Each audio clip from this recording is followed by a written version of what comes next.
പൊരുതാനായി തുനിഞ്ഞിറങ്ങിയ Kerala Blasters ആദ്യ മത്സരത്തിൽ മോഹൻ ബഗാന് മുന്നിൽ പതറുന്ന കാഴ്ചയാണ് നമ്മൾ കണ്ടത്. കൊമ്പുകുലുക്കി വന്ന കൊമ്പന്മാരെ മറുപടിയില്ലാത്ത 2 ഗോളുകൾക്ക് കൊമ്പിളക്കി വിട്ടിരിക്കുകയാണ് ലൊബേറയുടെ മോഹൻ ബഗാൻ. കണിക്കണിയായി പ്രാരംഭത്തിൽ തന്നെ കാറ്റാലിയുടെ തന്ത്രങ്ങൾ കാറ്റിൽ പറക്കുമ്പോൾ ഇനിയും ഈ മഞ്ഞപ്പടക്കായി ആർത്തു വിളിക്കണം.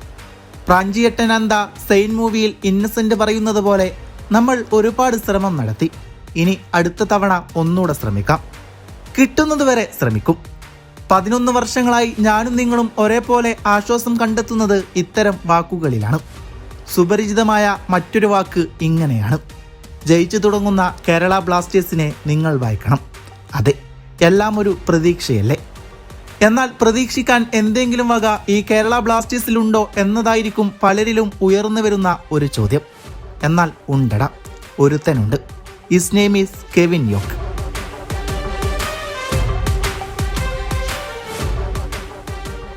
മത്സരത്തിലെ 56-ാം മിനിറ്റ് മുൻനിരയിൽ നിന്ന് നിഹാൽ സുധീഷിനെ പിൻവലിച്ചുകൊണ്ട് 1.82 മീറ്റർ ഉയരമുള്ള ഇരുപാദങ്ങൾ കൊണ്ടും കളിമനയാൻ കെൽപ്പുള്ള ഫ്രഞ്ച് താരം കെവിൻ യോക്കയെ ഡേവിഡ് കാറ്റാല കളത്തിലേക്ക് ഇറക്കി വിടുകയാണ്.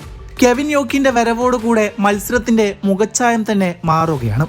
അത്രയും നേരം മോഹൻ ബഗാന്റെ ഗോൾ മുഖത്തേക്ക് ഇരച്ചു കയറാൻ പാടുപെട്ട ബ്ലാസ്റ്റേഴ്സ് കെവിൻ യോക്ക് വന്നതോടുകൂടി അനായാസ മുന്നേറ്റങ്ങൾ സൃഷ്ടിക്കുന്ന കാഴ്ചയാണ് നാം കണ്ടത്. മോഹൻ ബഗാന്റെ മുഖങ്ങളിൽ ഭയത്തിന്റെ നിഴൽവട്ടം കണ്ടിട്ടുണ്ടെങ്കിൽ അത് യോക്കിന്റെ മുന്നേറ്റങ്ങൾക്ക് മുന്നിലായിരുന്നു. ഒരു താരം വന്നിട്ട് കളിയുടെ ഗതി തന്നെ മാറ്റണമെന്നുണ്ടെങ്കിൽ അദ്ദേഹത്തിന്റെ റേഞ്ച് ഒന്ന് മനസ്സിലാക്കൂ. തുടക്കം തന്നെ കേരള ബ്ലാസ്റ്റേഴ്സിന്റെ അടിത്തറയിളകുമ്പോൾ വീണ്ടും മഞ്ഞപ്പടക്കായി ആർത്ത് വിളിക്കാൻ പ്രേരിപ്പിക്കുന്നത് കെവിൻ യോക്കെ എന്ന ആ ഒരൊറ്റ താരത്തിന്റെ പേര് മാത്രമാണ്. താൻ ആരാണ്, താൻ എന്താണെന്നുള്ളത് അനായാസം ആരാധകർക്ക് തെളിയിച്ചു കൊടുക്കുകയായിരുന്നു അദ്ദേഹം.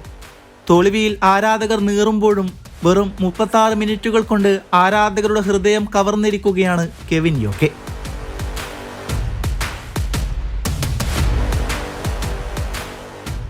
പതിനൊന്ന് വർഷങ്ങളായി പുകഞ്ഞു കിടക്കുന്ന സ്വപ്നങ്ങൾക്ക് വഴി തെളിയിക്കണമെന്നുണ്ടെങ്കിൽ കേരള ബ്ലാസ്റ്റേഴ്സ് ഇനിയും നല്ലതുപോലെ ഒരുങ്ങേണ്ടതുണ്ട്. പന്തിൽ കൃത്യമായ നിയന്ത്രണം നൽകാൻ താരങ്ങൾക്ക് കഴിയാതെ പോകുന്നതും കിട്ടിയ അവസരങ്ങൾ മുതലെടുക്കാൻ സാധിക്കാത്തതും വളരെ നിരാശാജനകമാണ്. കൗണ്ടർ അറ്റാക്കിംഗ് ഒക്കെ നല്ലതുപോലെ ബിൽഡ് ചെയ്ത് എടുക്കേണ്ടതുണ്ട്. ആദ്യ മത്സരത്തെ അളവ് കോലിട്ട് പരീക്ഷിക്കുമ്പോൾ ഡേവിഡ് കാറ്റാലിയുടെ ബ്ലാസ്റ്റേഴ്സിൽ വജ്രായുധം എന്നൊക്കെ പറയാൻ പാകത്തിലുള്ള ഒരു താരം തന്നെയാണ് കെവിൻ യോക്കെ. അദ്ദേഹത്തിന്റെ സാന്നിധ്യം ടീമിന് വരും മത്സരങ്ങളിൽ മുതൽക്കൂട്ടാകുമെന്ന കാര്യം 100% ഉറപ്പ് തന്നെയാണ്.